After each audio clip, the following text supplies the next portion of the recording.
Hello everyone, welcome to History and Culture. In both fiction and history, the nadir of Shu Han began with Guan Yu's loss of Jing province and his retreat to Maicheng. The following year, Liu Bei's disastrous campaign against Wu ended any possibility of unifying the realm. Even with the genius of Zhuge Liang, their efforts amounted to nothing more than a dignified struggle. In the Romance of the Three Kingdoms, upon learning of Wu's betrayal and alliance with Wei to kill Guan Yu and seize Jing province, Liu Bei, in a rage, mobilized an army of 750,000 to march against Wu.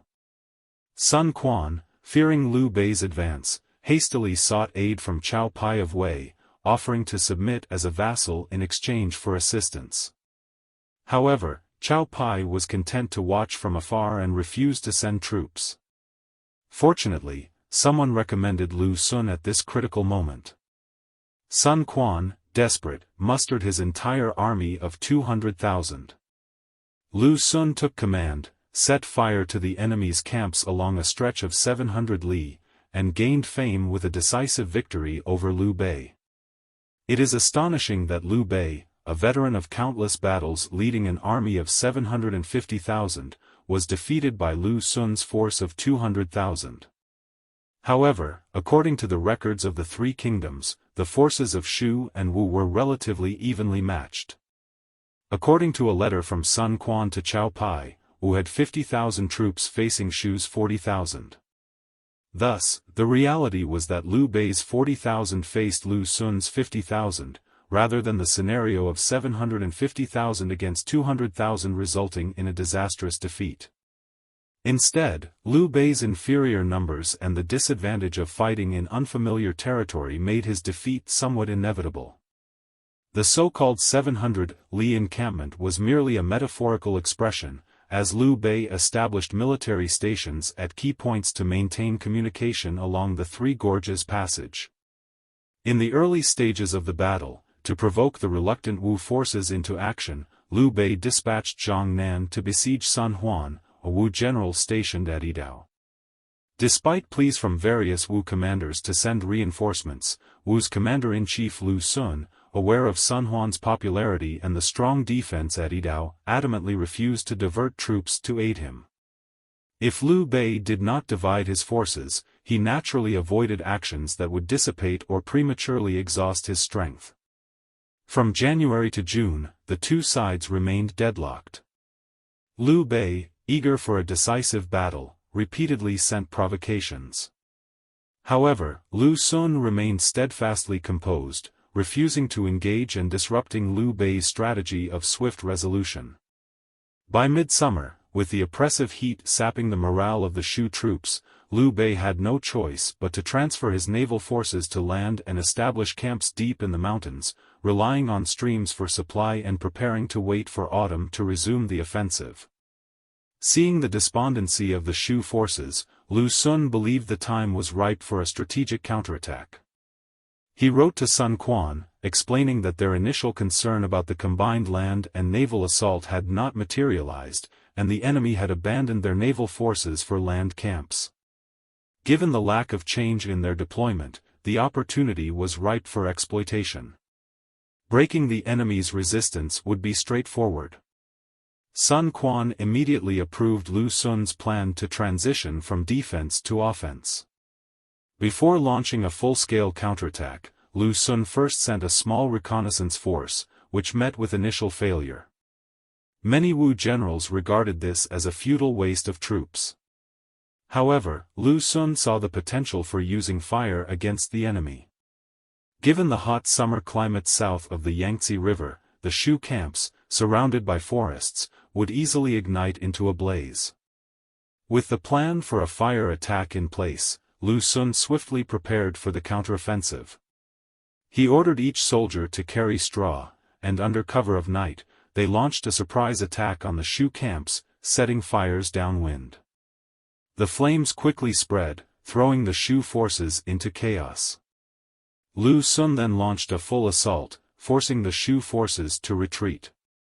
The Wu forces pursued, with General Zhu Ren leading 5,000 soldiers to break through the Shu lines and encircle them at Zhuoxiang, cutting off their retreat.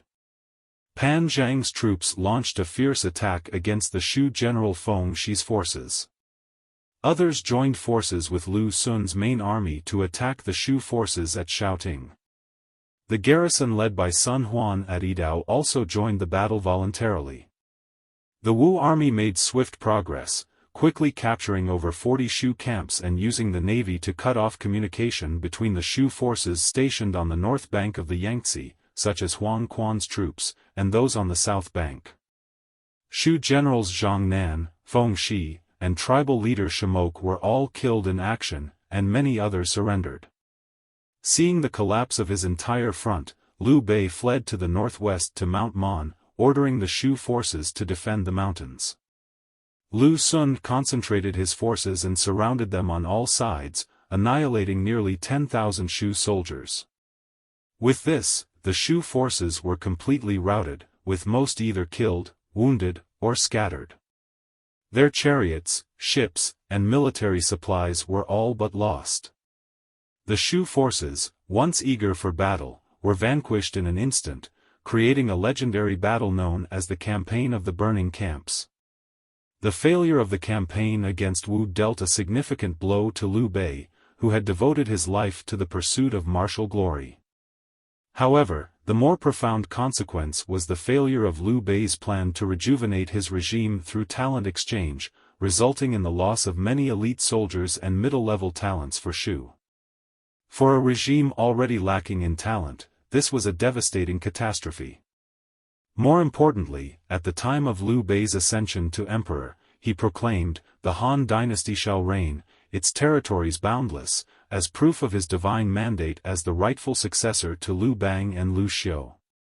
But the defeat inevitably cast doubt on this claim, questioning whether Liu Bei truly possessed the mandate of heaven and, by extension, the legitimacy of the Shu regime.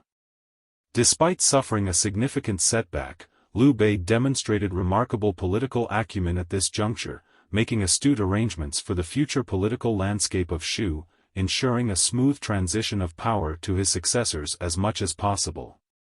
This culminated in the famous act of entrusting his heir known as the Yong'an Trust. The Yong'an Trust served as the guiding principle of Shu's basic national policy. It differed significantly from Liu Bei's original proclamation upon ascending the throne, notably shifting focus from internal consolidation to external campaigns aimed at restoring the Han Dynasty.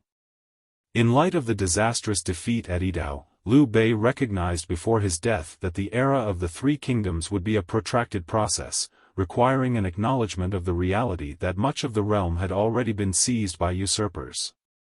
Simultaneously, Shu had to remain united under the banner of campaign against rebels and traitors. As long as Shu remained steadfast in its campaign against rebels and traitors and continued to uphold the banner of the Han Dynasty, the existence of the Han regime could not be denied, and the Shu regime's hold over Izhou would become increasingly legitimate. Thus, the success of Zhuge Liang's project to restore the Han Dynasty was crucial for ensuring that Liu Shan, the legitimate heir of the Han Dynasty, remained irreplaceable. Liu Bei hoped to unite the entire Shu under the leadership of Zhuge Liang and Liu Shan after his death in this way. From this perspective, the Yong'an Trust was actually Liu Bei's brilliant political arrangement, his final struggle. After arranging matters properly, Liu Bei passed away at the Yong'an Palace in Baidu in the third year of Zhangwu, in April. He was 63 years old. His body was transported back to Chengdu for burial, and he was posthumously honored as Emperor Zhaolai. In the spring of the 6th year of Jianqing in Shu, Zhuge Liang began his campaign to the north. The three counties of Tianshui, Nannan, and Anding defected from Wei to Han successively, shaking the court of Chao Wei. Thus began a new chapter in the history of the Three Kingdoms, the story of the restoration of the Han Dynasty through the Northern Expedition. This is History and Culture channel. Like and subscribe are the biggest help and support for us. Thank you everyone. See you next time.